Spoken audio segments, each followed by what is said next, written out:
பர்த்டேடா. Happy பர்த்டேடா மச்சி. தேங்க்யூடா மச்சி. நீ உன் பர்த்டே எங்கடா பார்ட்டி? பார்ட்டி வைடா.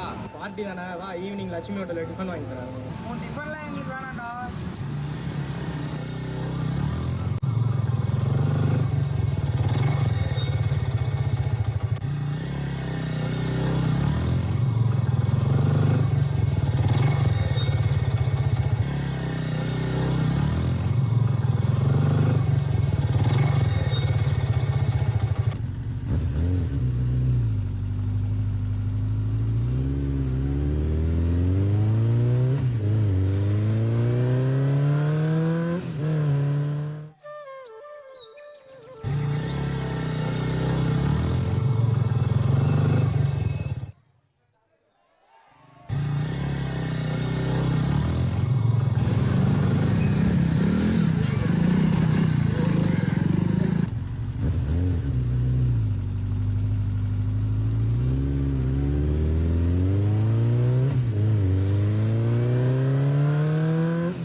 மண்டையில பலமா அடிபட்டிருக்கனால ரொம்ப சீரியஸா தான் இருக்கும். முடிஞ்ச அத்தனை முயற்சியும் பண்ணிட்டு தான் இருக்கோம். பையனுக்கு எப்படா இருக்குது? பசங்களாம் வயசா போய் போதைய போட்டு வண்டியில போய் லாரியில விட்டு ஆக்சிடென்ட் ஆயிடுச்சு ராஜு. சுப்பிரமணி, இந்த காலத்து பசங்க நம்ம எதை சொல்றது கேட்கறாங்க. உன் பையனுக்கு என்ன வயசாகுது? அவன் கேட்கறான்னு பைக் வாங்கி கொடுத்துருக்கிற, அது ஒரு தப்பு சுப்பிரமணி. ராஜு என்ன பண்றது ராஜு? பிறந்த நாளுக்கு வண்டி வேணும்னு அடம் பிடிச்சான். அதுக்கு இவனும் வண்டி வாங்கி கொடுன்னு என்ன கச்சரிச்சா. அதனாலதான் வண்டி வாங்கி கொடுத்தேன். முத நாளே வண்டியில போய் இப்படி ஆகும் யாரு கண்டா ராஜு? டாக்டர் கடைசியா என்னதான் சொல்றாரு? எனக்கு ஒண்ணும் புரியல ராஜு. டாக்டர் கிட்ட நீயே கேளு. சார் உட்காருங்க.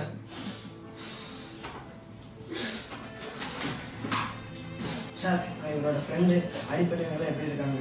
இதை பாருங்க, உங்க பசங்க ட்ரிங்க்ஸ் குடிச்சிட்டு வண்டியில வேகமா போனனால எதிரில் வந்த லாரி மேல மோதிட்டாங்க. அவங்க இப்ப கொஞ்சம் சீரியஸா தான் இருக்காங்க. சார், அந்த உயிருக்கு ஒன்றும் ஆபத்து இல்லையா சார்? உயிருக்கு இப்ப ஆபத்து இல்லை. அவங்க உயிரை நாங்க போராடி தான் காப்பாத்தி இருக்கோம். சார், என் பையன் குணமாயிடுவாங்க சார். அவன் குணமாகிறதுக்கு நாங்க அத்தனை முயற்சியும் செஞ்சுட்டு தான் இருக்கோம். ஏங்க, நான் ஒண்ணு சொல்றேன்னு தப்பா நினைக்காதீங்க. அவனுக்கு என்னங்க வயசு ஆகுது? ஒரு 15 வயசு பையனுக்கு வண்டி வாங்கி தரலாமா? சார், என் பையன் பைக் வேணும் நச்சரிச்சுட்டே இருந்தான். என் பொண்டாட்டியும் வாங்கி தர சொன்னான். அதனாலதான் வாங்கி கொடுத்தேன். இங்க பாருங்க, பெற்றோர்கள்னால தான் பசங்க கெட்டு போறாங்க. பையன் ஆசைப்பட்டாங்கன்னா சார் நான் பைக் வாங்கி கொடுத்தேன். பசங்க ஆசைப்படுறாங்கன்னு பைக் வாங்கி கொடுக்குறீங்க, செல்போன் வாங்கி கொடுக்குறீங்க. பசங்க கெட்டு போறதே உங்கனால தான். இல்ல சார், அது இந்த பாருங்க, பசங்களுக்கு படிப்பு சம்பந்தமா எது கேட்டாலும் வாங்கி கொடுங்க. கண்டதெல்லாம் வாங்கி கொடுத்து அவங்களை கெடுக்காதீங்க. ரொம்ப நன்றி சார். இனிமேல் பசங்க கேட்கறாங்க எந்த கிஃப்ட்டும் வாங்கி தர மாட்டேன் சார்.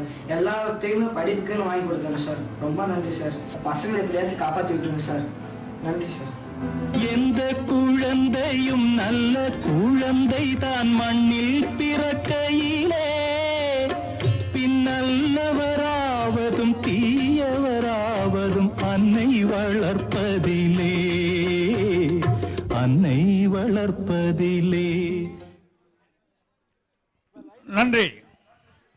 இந்த அற்புதமான குறும்படத்தில் நடித்த அந்த பசங்க சின்ன வாங்க மேலே வாங்க. இதற்கு ஒரு அற்புதமான ஒரு கதை வசனத்தை எழுதி கொடுத்த நமது மரியாதைக்குரிய தாளாளர் அவர்களுக்கு மனமார்ந்த நன்றியை தெரிவித்துக் கொண்டு இந்த குறும்படம் கண்டிப்பா நம்ம பள்ளி சார்பா குறும்பட விழாவுக்கு அனுப்பிச்சா கண்டிப்பா கொஞ்சம் அமைதியா இருங்கண்ணே. கண்டிப்பா நம்ம பள்ளி சார்பா அது குறும்பட விழாவுக்கு அனுப்பிச்சா கண்டிப்பா இந்த குறும்படம் அவார்டு வாங்கும். இந்த குறும்படத்தில் மிக சிறப்பாக உதவிய sir RP sir R Palaniselvan sir அவர்களுக்கு மனமார்ந்த நன்றி. இந்த படத்தில் அப்பாவா நடித்த தம்பி இதை பாருங்க, அப்பாவா நடித்த தம்பி அம்மாவா ரொம்ப சிறப்பாக நடிச்சாப்ல, அழுகைன்னா அழுகை அழகா பண்ணாப்ல தம்பி. மகனா நடித்த தம்பி பேர் என்னங்கன்னு ஜீவா, நண்பரா நடித்த நிதிஷ். அனைவருக்கும் நன்றி நன்றி. இந்த படத்தை பார்த்த பெற்றோர்களும் சரி மாணவர்களும் சரி தயவு செய்து எந்தவித டாக்டர் ஐயோ டாக்டர் வாங்க, பேர் என்ன? ஜத்ரோ.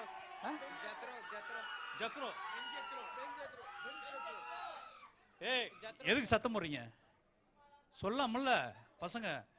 இதில் மிக சிறப்பாக டாக்டராக நடித்த பென் சத்ரு யாருமே இல்லைங்க, பெருசாக அவங்கள பெரிய அனுபவம் வாய்ந்த நடிகர்லாம் கிடையாது.